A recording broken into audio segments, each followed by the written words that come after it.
It's fall, y'all, and I'm back in the kitchen. We're gonna take this stack of beautiful apples and turn it into this super amazing, delicious apple pie. So let's get to it. First thing we need to do is preheat our oven to 425 degrees. And to simplify matters, I'm using a pre-made pie crust, so I'm gonna let those get to room temperature. The apples I'm selecting are gonna be Granny Smith and Honeycrisp. The combination is gonna give you a nice depth of flavor and also just add a little bit more interest instead of just using one type of apple. Plan on using about 6 apples for a 9-inch pie. Now this is my favorite kitchen gadget, and it is an apple corer.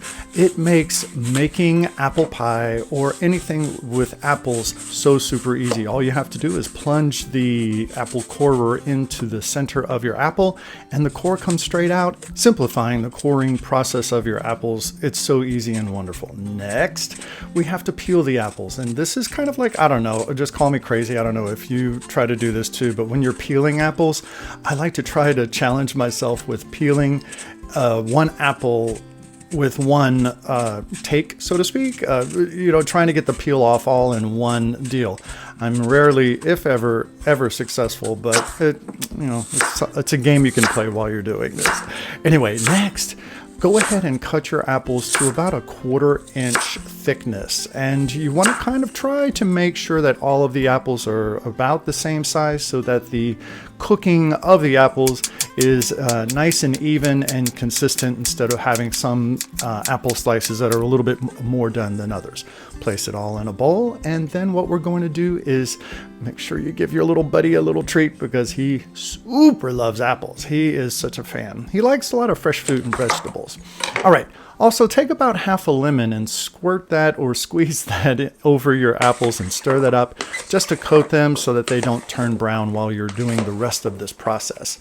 After you get that done, go ahead and take a bowl and put 3/4 cup of sugar, and you're going to add 2 tablespoons of flour to add a little thickener to your apple pie, and then 3/4 of a teaspoon of cinnamon and an 1/8 teaspoon of nutmeg, and then finally a 1/4 teaspoon of salt. And that's all you have to do. Whisk that stuff together, set it aside, and get ready to bring your apples back out. Because what you want to do is pour your dry ingredients over your apples and then mix that super well. You're going to coat every one of those apple slices with this dry mixture. And let me tell you, it's really going to smell like fall. Then, while that's sitting, marinating, so to speak, we're going to get our pie crust ready. Like I said, I'm using a store-bought pie crust, and I've allowed it to get to room temperature. Lay it out, I'm putting it on my sill mat, and I'm dusting very lightly each side with some flour. Then I'm dusting my rolling pin so I can easily roll my dough out to a nice even thickness all the way around. It also kind of just brings your pie dough back to life, if you will. And I'm going to do the same thing to the other side. Now we're going to be using a 9-inch glass pie pan for this recipe. And I'm going to roll out my dough over the pan and just kind of tuck it all in. Now make sure before you do this that you dust off any excess flour that might be on either side of your pie crust. And then once I have it all tucked in nice and neatly, I'm going to cut off the excess around the edges, but I'm not going to ball that up and throw it away or anything like that because I'm going to make decorations later. Now before I pour my pie filling in, I'm just going to make sure that the dough is nice and well into the dish.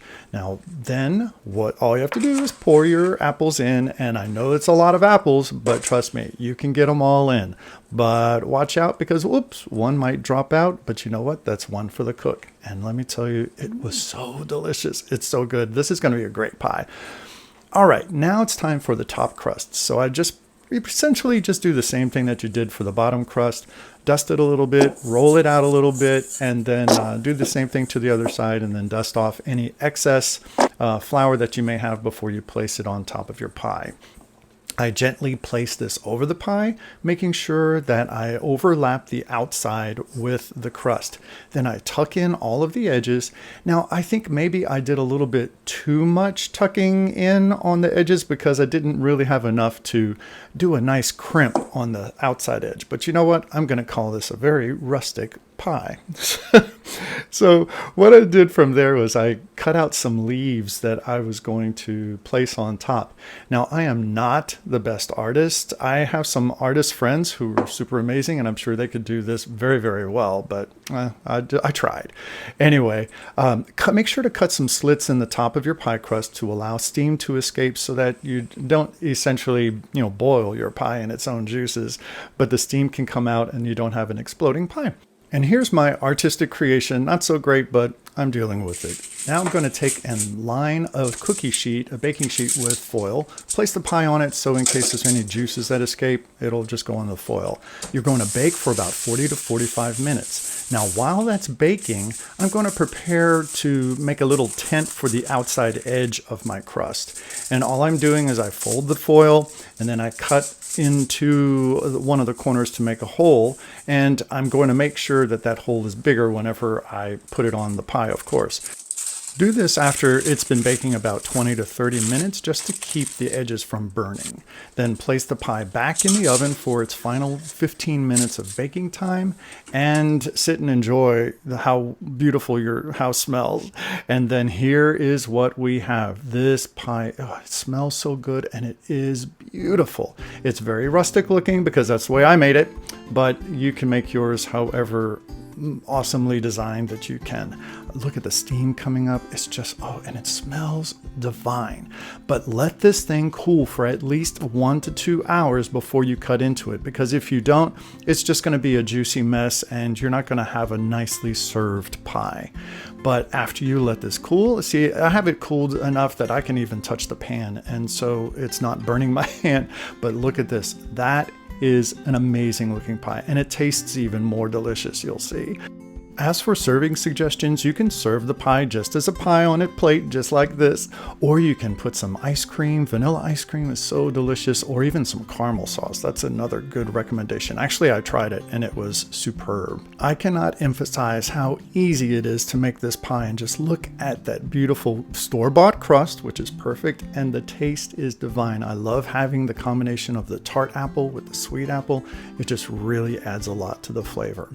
Well, I hope that you get a chance to make this recipe, and if you like the video, please don't forget to like and subscribe, and also check out some of my other sweets and bakes I have on my Sweets and Bakes playlist. I'll see you next time.